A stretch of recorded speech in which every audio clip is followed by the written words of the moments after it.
Hello दोस्तों, नमस्कार। आप सभी का target study with Ajay YouTube channel पर एक बार फिर से स्वागत करते हैं। हम लेकर आए हैं आपके लिए अहम जानकारी से संबंधित वीडियो। आइए आज हम आपको यूपी टेट से संबंधित कुछ खास बताने वाले हैं। यूपी टेट 2021 सिलेबस एवं पैटर्न हम आपको विस्तार से समझाएंगे। तो दोस्तों वीडियो शुरू करते हैं। देखिए, यूपी टेट का जो पैटर्न है आपके सामने है। बाल विकास और शिक्षण विधियाँ, child development and pedagogy. 30 question होंगे, 30 मार्क्स के। उसी प्रकार अगर हम बात करें मैथ्स की, मैथ्स में भी 30 क्वेश्चन होंगे, 30 मार्क्स के। ये रहे 30 क्वेश्चन 30 मार्क्स के। अगर हम बात करें पर्यावरणीय अध्ययन, इन्वायरमेंटल स्टडी, वो भी 30 क्वेश्चन होंगे, 30 मार्क्स के। बात करते हैं भाषा की, तो हमारी जो फर्स्ट लैंग्वेज है वो हिंदी रहेगी। सभी की ये कंपलसरी है, तो वो भी 30 मार्क्स के साथ होगी। अगर हम बात करें द्वितीय लैंग्वेज की या सेकंड भाषा की, तो आपको चॉइस मिलेगी उसमें। आप उसमें संस्कृत ले सकते हैं, हिंदी संस्कृत ले सकते हैं, अंग्रेजी ले सकते हैं या उर्दू ले सकते हैं। कोई एक भाषा का विकल्प आपको फॉर्म सबमिट करते हुए भरना होगा या आपने भर दिया होगा। तो आज हम आपको इसके बारे में विस्तार से यूपी टेट सिलेबस 2021 पीडीएफ इन हिंदी। यूपी टेट की सिलेबस पीडीएफ आपको हमारे यूट्यूब चैनल पर प्राप्त हो जाएगी। अब लेकिन हम आपको इतना विस्तार से बता देंगे कि आपको इसकी जो पीडीएफ है वो डाउनलोड करने की कोई ज़रूरत रहेगी नहीं। यूपी टेट सिलेबस 21, हाँ जी, उत्तर प्रदेश शिक्षक पात्रता परीक्षा नोटिफिकेशन जारी कर दिया गया है। जो लोग उत्तर प्रदेश शिक्षक पात्रता परीक्षा में सम्मिलित होना चाहते हैं उनको यूपी टेट सिलेबस 2021 की पीडीएफ हिंदी की संपूर्ण जानकारी आज हम दे रहे हैं। आपको पता होगा 2019 में लगभग 16 लाख से अधिक उम्मीदवारों ने यूपी टेट एग्ज़ाम का एप्लीकेशन फॉर्म भरा था, जिसमें से लगभग 15,50,000 से अधिक उम्मीदवार परीक्षा में सम्मिलित हुए थे। ऐसे में यदि आप अपनी परीक्षा की रणनीति को लेकर सतर्क नहीं हैं तो आप बाकी उम्मीदवारों से पीछे रह जाएंगे। आगे हम बात करते हैं। हाँ जी, यूपी टेट परीक्षा में प्रत्येक प्रश्न 1 अंक का होगा। यूपी टेट के परीक्षा में किसी प्रकार की निगेटिव मार्किंग नहीं है और न ही यह परीक्षा ऑनलाइन कंडक्ट कराई जाएगी। अगर हम बात करें कक्षा 1 से 5 तक के शिक्षक बनने के लिए आपको पहला पेपर जो है वो पास करना होगा, और अगर आप कक्षा 6 से 8 तक का शिक्षक बनना चाहते हैं तो आपको दूसरा पेपर पास करना होगा। बात कर लेते हैं एग्ज़ाम पैटर्न के बारे में। वह उम्मीदवार जो कक्षा 1 से 5 तक के लिए शिक्षक बनना चाहता है वह यूपी टेट पेपर फर्स्ट में सम्मिलित हो सकते हैं। इसके जो प्रश्नों का स्तर है इंटरमीडिएट लेवल का होगा, और जो प्रश्न पत्र को हल करने के लिए 150 मिनट का समय दिया जाएगा। पेपर हिंदी और अंग्रेजी दोनों भाषाओं में होगा। अगर हम बात कर लें इसमें क्वालिफाई करने के लिए जो क्राइटेरिया रखा गया है वो क्या है, तो जो अनारक्षित वर्ग के उम्मीदवार हैं उनको 150 मार्क्स में से 90 मार्क्स लाने जरूरी होंगे या 60% अंक लाने आवश्यक होंगे। जो अनुसूचित जाति, जनजाति एवं अन्य पिछड़ा वर्ग और एक्स सर्विसमैन कैटेगरी के उम्मीदवार हैं उनको 150 अंकों में से 82 अंक लाने अनिवार्य होंगे, मतलब कि 55% अंक प्राप्त करने आवश्यक होंगे। आपको हम ये पहले ही दिखा चुके हैं। सब्जेक्ट क्वेश्चन मार्क्स विस्तार से बताया है, 150 और 150। आगे हम बात कर लेते हैं विषय वस्तु की। बाल विकास एवं शिक्षण विधियाँ। अगर हम बात करें विषय वस्तु की, बाल विकास के बारे में बताया गया है। बाल विकास की आवश्यकता, इसके क्षेत्र, बाल विकास की आवश्यक अवस्थाएं, शारीरिक एवं मानसिक, संवेगात्मक तथा भाषा विकास, अभिव्यक्ति क्षमता। फिर इसके बाद है सीखने का जो अर्थ तथा सिद्धांत। लर्निंग बहुत खास है, इसमें लर्निंग से काफ़ी क्वेश्चन पूछे जाते हैं। अधिगम का अर्थ प्रभावित करने वाले कारक, अधिगम की विधियाँ, थॉर्नडाइक के सीखने के मुख्य नियम, गौण नियम, अधिगम में इनका महत्व, अधिगम के प्रमुख सिद्धांत तथा कक्षा शिक्षण में इनकी व्यावहारिक उपयोगिता, थॉर्नडाइक का प्रयास एवं त्रुटि का सिद्धांत, पावलाव का संबंध प्रतिक्रिया का सिद्धांत, स्किनर का क्रियास्फूर्त अधिगम सिद्धांत, कॉलर का अंतर्दृष्टि का सिद्धांत, प्याजे हर हाल में बहुत खास रहने वाले हैं। पियाजे का सिद्धांत, सीखने का वर्ग, अर्थ एवं प्रकार।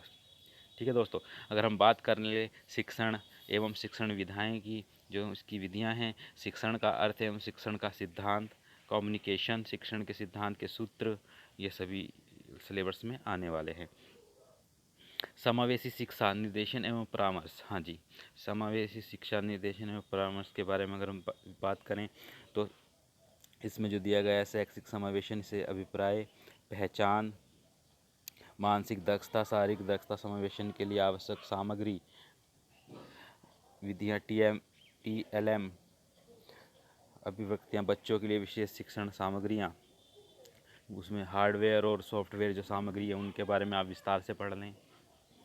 प्रयोगशाला मनोविज्ञान, उत्तर प्रदेश से भी क्वेश्चन आ सकता है एक तो, कि मनोविज्ञान शाला उत्तर प्रदेश प्रयागराज में है या मनोविज्ञान केंद्र मंडल कहाँ पर है, जिला चिकित्सालय या जिला शिक्षा एवं प्रशिक्षण संस्थान में प्रशिक्षण डाइट मेंटर, इस तरह के क्वेश्चन आपसे पूछ सकते हैं। सरकारी एवं गैर सरकारी संगठन जो बाल विकास के लिए कार्य कर रहे हैं उनके बारे में आपको पूछा जा सकता है। अगर हम बात करें अधिगम और अध्यापन, बालक किस प्रकार सोचते और सीखते हैं, बालक विद्यालय प्रदर्शन में सहायता प्राप्त करने में कैसे और क्यों असफल हो जाते हैं, इस तरह के क्वेश्चन भी आपसे पूछे जा सकते हैं। अगर बात करें अधिगम और अध्यापन की बुनियादी प्रक्रियाएं, बालकों की अधिगमकारी नीतियां, सामाजिक क्रियाकलाप के रूप में अधिगम, अधिगम के सामाजिक संदर्भ।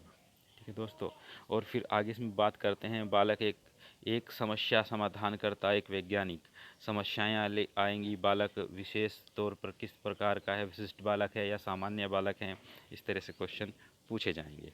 और बात करें हिंदी भाषा की, हाँ जी, हिंदी भाषा की अगर हम बात करें इसमें, तो हिंदी भाषा के लिए जो सिलेबस दिया गया है वही 30 क्वेश्चन, 30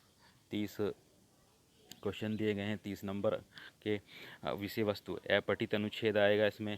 हिंदी वर्णमाला की बात कर लेते हैं, वर्णों के मेल से मात्रिक तथा अमात्रिक शब्दों की पहचान कर लेंगे, जैसे पल वल तो वो क्या हो गया, अमात्रिक, और परीक्षा वो हो गया मात्रिक, इस तरह के शब्दों की पहचान की जाएगी। वाक्य संरचना आ जाएगी, हिंदी की सभी ध्वनियों से के पारस्परिक अंतर की जानकारी, हिंदी भाषा की सभी ध्वनियाँ, वर्णों, अनुसरणों, अनुनासिक एवं चंद बिंदु में अंतर, सभी प्रकार की मात्राएं, विलोम, समानार्थी, तुकांत, अतुकांत, समान ध्वनि वाले शब्द, संज्ञा, सर्वनाम, क्रिया एवं विशेषण के भेद, वचन, लिंग एवं काल, प्रत्यय, उपसर्ग, तत्सम, तद्भव, देशज शब्दों की पहचान एवं उनमें अंतर, लोकोक्तियाँ, मुहावरे, संधि, सवर संधि, संधियाँ भी पूछी जाएंगी, एक दो क्वेश्चन आ ही जाता है संधि का हर बार।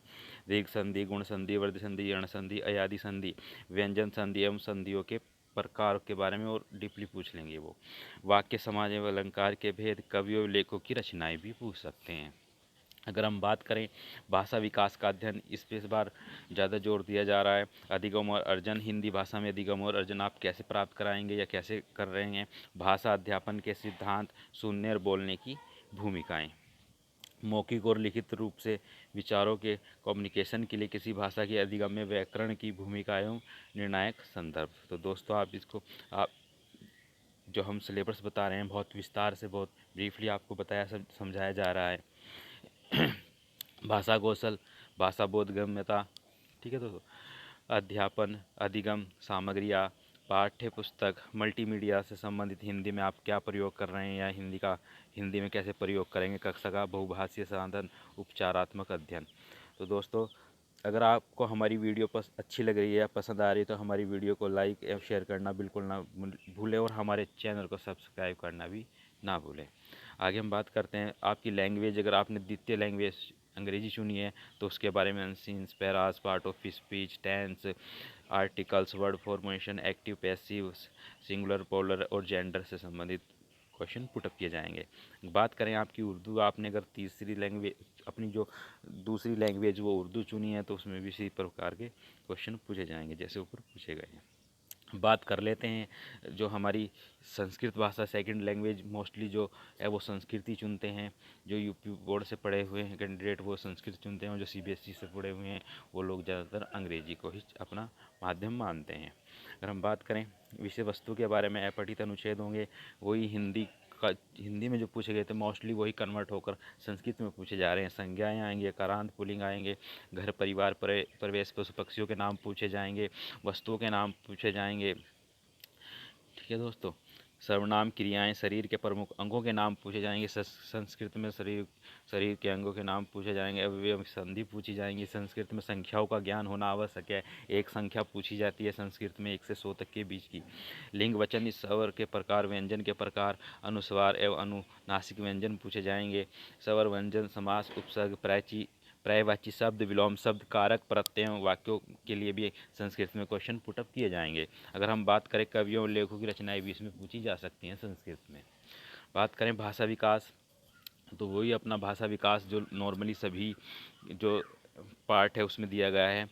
अधिगम, अर्जन, भाषा अध्ययन के सिद्धांत, संस्कृत के भाषा के अध्ययन के सिद्धांत पे जाएंगे। सुनने और बोलने की भूमिका, मौखिक लिखित रूप से विचारों के संप्रेरण के लिए किसी भाषा के अधिगम में व्याकरण की भूमिका पर निर्णायक संदर्भ, एक भिन्न कक्षा में भाषा पढ़ाने की चुनौतियाँ, भाषा की कठिनाइयाँ, त्रुटियाँ एवं विकार, भाषा कौशल, भाषा बोधगम्यता एवं प्रवीणता का मूल्यांकन करना, अध्यापन, अधिगम सामग्री या पाठ्य पुस्तक, मल्टीमीडिया सामग्री का आप संस्कृत की भाषा में कैसे प्रयोग करेंगे, बहुआयामी संसाधन, उपचारात्मक अध्यापन, ये सब के सब संस्कृत में भी पूछे जाएंगे। अगर हम बात कर लेते हैं दोस्तों गणित के बारे में, गणित ये मान लीजिएगा 10+2 के स्तर का आएगा और नॉर्मली आप इसको गणित को कतई भी हवा ना समझे। ठीक है, नॉर्मली अपना जो बेसिक है वो स्ट्रॉन्ग करते चले जाएं और लगातार इसमें सफलता प्राप्त करते चलें। अगर हम गणित की बात करें 30 क्वेश्चन आएंगे, 30 प्रश्न पूछे जाएंगे, 30 अंक के होंगे। विषय वस्तु, संख्याएं एवं संख्याओं का जोड़ घटाना गुणा भाग। तो दोस्तों वो पॉइंट में घटा जोड़ करेंगे, ना कि नॉर्मली घटा जोड़ गुणा भाग करेंगे। तो पॉइंट का आपको थोड़ा सा में ज्ञान होना चाहिए कि पॉइंट में कैसे जोड़ते हैं, पॉइंट में कैसे गुना करते हैं, पॉइंट से कैसे भाग देते हैं पॉइंट की संख्याओं को। लघुत्तम समापवर्तक एवं महत्तम समापवर्तक, एलसीएम, एचसीएफ, भिन्नों को जोड़ना घटाना, हाँ जी भिन्नों को जोड़ा जाएगा, घटाया जाएगा, भाग किया जाएगा, गुणा किया जाएगा। दशमलव को जोड़ घटाना, गुणा में भाग करना, मैंने ऊपर भी बता दिया आपको। एक नियम। प्रतिशत आएगा, लाभ हानि के क्वेश्चन पूछे जाएंगे, एक लाभ का पूछा जाएगा, एक हानि का, 1% का क्वेश्चन आएगा। साधारण ब्याज से एक क्वेश्चन आ सकता है, एक तो पूछा जाएगा नॉर्मली इसमें जो इसमें सिलेबस दिया गया है।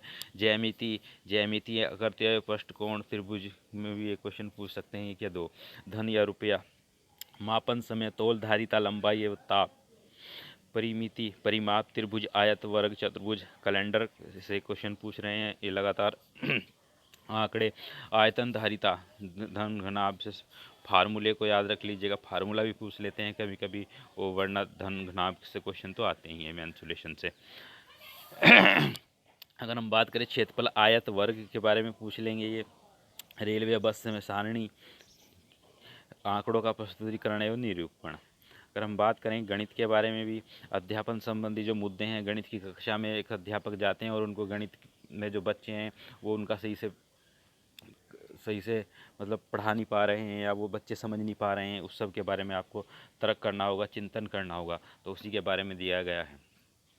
गणित तार्किक चिंतन की प्रकृति, बालक के चिंतन एवं तर्क शक्ति पैटर्न अर्थात निकालने और अधिगम करने के लिए कि एक बालक कक्षा में 35 को क्या पढ़ रहा है, 53 पढ़ रहा है या 25 को क्या पढ़ रहा है, 52 पढ़ रहा है, तो उस बालक में कौन से तरह का विकार उत्पन्न हो रहा है, ये सब चीज़ क्वेश्चन आ सकते हैं। विकारों से संबंधित हमने अपनी वीडियो बनाई रखी है, तो हमारी वीडियो को आप जो सी-टैट में क्वेश्चन आता है विकारों से और यूपी-टैट में भी आता है और सुपर-टैट में भी आता है, तो विकारों से संबंधित हमने अपनी एक वीडियो बना रखी है, तो आप वीडियो को देख सकते हैं। कार्य की नीतियाँ समझना, पाठ्यचर्या में गणित का स्थान बहुत खास है जी। गणित की भाषा, सामुदायिक गणित, औपचारिक एवं अनौपचारिक पद्धतियों के माध्यम से मूल्यांकन, शिक्षण की समस्याएं, गणित की शिक्षण में क्या क्या समस्याएं आती हैं एक अध्यापक को, त्रुटि विश्लेषण तथा अधिगम एवं अध्यापन के प्रासंगिक पहलू, नैतिक एवं उपचारात्मक शिक्षण, ये गणित से संबंधित था।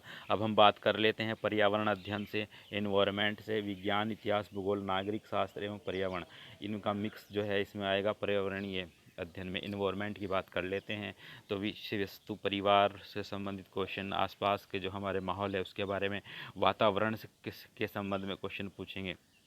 पर्यावरण के संबंध में क्वेश्चन पूछेंगे। भोजन, स्वास्थ्य, स्वच्छता, स्वच्छता से खैर क्वेश्चन आ सकते हैं, एक नहीं 2-3 क्वेश्चन आ सकते हैं, क्योंकि भारत सरकार भी स्वच्छता पे विशेष तौर पर ध्यान दे रही है। स्वास्थ्य पर भी देख लिया होगा आपने, 2 साल से पेंडेमिक कोरोना कोविड से सभी लोग ग्रस्त थे, मतलब जूझ रहे थे, तो स्वास्थ्य और स्वच्छता पर विशेष ध्यान देगी से तो दे रही है सरकार, तो स्वास्थ्य और स्वच्छता से संबंधित क्वेश्चन जरूर पूछे जाएंगे। आवास, पेड़ पौधों एवं जंतु, हमारा परिवेश, मेला, स्थानीय पेशे से जुड़े व्यक्ति एवं व्यवसाय, जल, यातायात एवं संचार, खेल एवं खेल भावना, भारत, नदियाँ, पर्वत, पठार, वन, यातायात, महाद्वीप और महासागर। अगर हम बात कर ले हमारा प्रदेश की नदियाँ, जो उत्तर प्रदेश से क्वेश्चन तो इसमें नहीं पूछेंगे, लेकिन उत्तर प्रदेश से ये क्या पूछ लेंगे, नदियाँ पूछ लेंगे, जो हमारी उत्तर प्रदेश की नदियाँ बहती हैं, कहाँ से कहाँ तक बहती है, पठार, वन, यातायात। संविधान, अब इसमें संविधान भी जोड़ रखा है, 1-2 क्वेश्चन संविधान के भी आने की संभावना बन जाएगी, पर्यावरण में ही संविधान जोड़ दिया है। तो संविधान की बात कर ले, शासन व्यवस्था, स्थानीय स्वशासन, ग्राम पंचायत, नगर पंचायत, जिला पंचायत, पालिका, नगर पालिका। जैसे नगर पालिका आ गई तो डायरेक्ट क्वेश्चन ना पूछ के नगर पालिका पूछ लेंगे कि कौन से अनुसूची में नगर पालिका या नगर परिषद या नगर निगम का वर्णन किया गया है। जिला प्रशासन, प्रदेश की शासन व्यवस्था, ठीक है, न्यायपालिका, कार्यपालिका, राष्ट्रीय पर्व, राष्ट्रीय प्रतीक, मतदान, राष्ट्रीय एकता, पर्यावरण आवश्यकता, महत्व एवं उपयोगिता, पर्यावरण संरक्षण, पर्यावरण, बिल्कुल पर्यावरण संरक्षण और पर्यावरण के प्रति सामाजिक दायित्व, ये भी बहुत खास है, इसमें भी दो क्वेश्चन या 3 क्वेश्चन आने की संभावना है कि आप पर्यावरण संरक्षण को बच्चों को पढ़ा रहे हैं तो बच्चों से कैसे कहेंगे कि पर्यावरण का संरक्षण करना चाहिए, या पर्यावरण के प्रति सामाजिक दायित्व क्या है एक शिक्षक के, यह आप हमें विस्तार से बताइए, उसमें क्वेश्चन आ सकता है। पर्यावरण संरक्षण हेतु संचालित योजनाएं, अगर हम बात कर लें अध्यापक संबंधी मुद्दे, पर्यावरणीय अध्ययन की अवधारणा और व्याप्ति, पर्यावरण अध्ययन का महत्व, एकीकृत पर्यावरणीय अध्ययन, पर्यावरणीय अध्ययन एवं पर्यावरणीय शिक्षा, अधिगम सिद्धांत, विज्ञान और सामाजिक विज्ञान की व्याप्ति एवं संबंध, अवधारणा प्रस्तुति करने के दृष्टिकोण, क्रियाकलाप, प्रयोग, व्यावहारिक कार्य, चर्चा, सतत व्यापक मूल्यांकन, शिक्षण सामग्री, उपकरण, हाँ जी TLM, इसमें जो पूछे जाएंगे शिक्षण सामग्री उपकरण, वही हार्डवेयर और सॉफ्टवेयर से पूछे जाएंगे कि इसमें किस हम पर्यावरण में जो है अपना दृश्य श्रव्य सामग्री का कैसे उपयोग कर सकते हैं। क्लास के अंदर पर्यावरण पढ़ा रहे हैं, एक हम पर्यावरण के शिक्षक हैं या आप पर्यावरण के शिक्षक हैं और आपको क्लास के अंदर कक्षा 5 में जाना है और पर्यावरण को समझाना है, और वो भी किससे समझाएंगे हम, दृश्य श्रव्य सामग्री के द्वारा आपको समझाना है। तो शिक्षण सामग्री उपकरण के बारे में इसमें बताया गया। फिर समस्याएं भी बताएंगे आपको, पर्यावरण में क्या समस्याएं हैं, क्या या बच्चों को समस्याएं क्या आ रही है पर्यावरण समझने में या आपको समझाने में। तो दोस्तों ये था हमारा पेपर फर्स्ट 1 से 5 तक का सिलेबस, हमने आपको विस्तार से ब्रीफली समझा दिया गया है। आपको हमारी वीडियो अच्छी लगी हो तो हमारी वीडियो को लाइक करें, शेयर करें और हमारे चैनल को सब्सक्राइब करें। ये संपूर्ण सिलेबस से पैटर्न हमने आपको बता दिया। आशा करते हैं आपको हमारी वीडियो पसंद आई होगी। Thank you watching my video. आपका दिन शुभ हो। धन्यवाद।